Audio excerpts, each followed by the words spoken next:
Bonjour et bienvenue dans cette nouvelle capsule qui parle du projet personnalisé de scolarisation. Cette capsule se décline en deux temps. Nous parlerons d'abord de la loi du 11 février 2005 pour l'inclusion des enfants handicapés et en deuxième partie, je vous présenterai le projet personnalisé de scolarisation. Commençons tout de suite par la loi du 11 février 2005 et l'inclusion. La loi du 11 février 2005, aussi appelée Loi pour l'égalité des droits et des chances, la participation de la citoyenneté des personnes handicapées, a permis une avancée majeure pour favoriser la scolarisation des enfants en situation de handicap.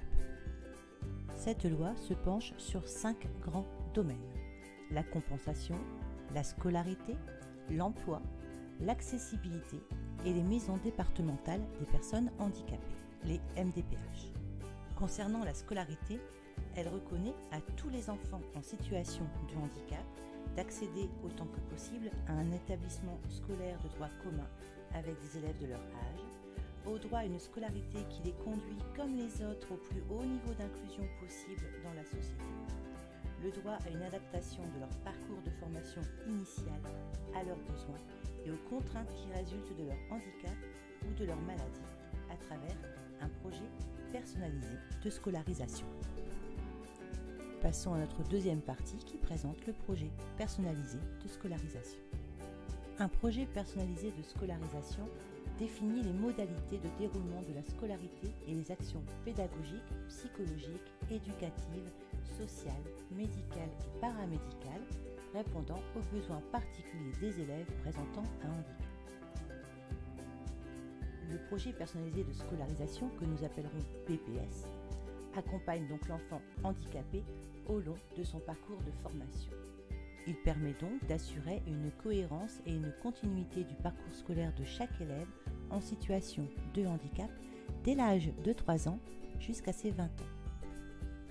Son objectif est d'offrir à l'enfant une scolarité personnalisée la plus proche possible d'une scolarité ordinaire. Mais cette scolarité sera adaptée à ses besoins et prendra compte son handicap.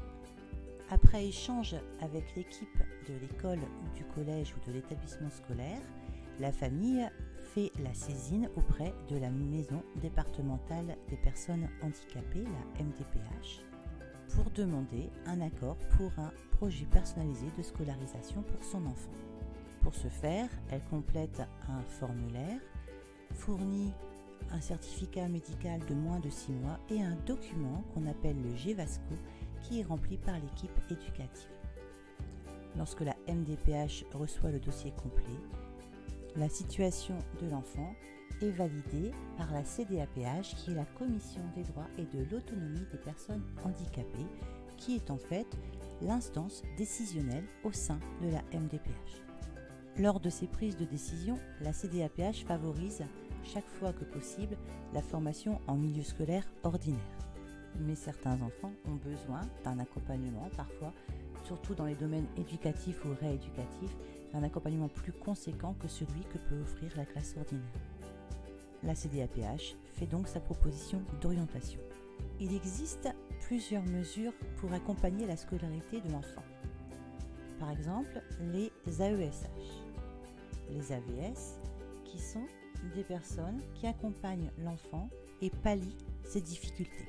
L'aide peut également être matérielle, comme par exemple des ordinateurs à disposition, des ascenseurs en cas de handicap moteur, etc.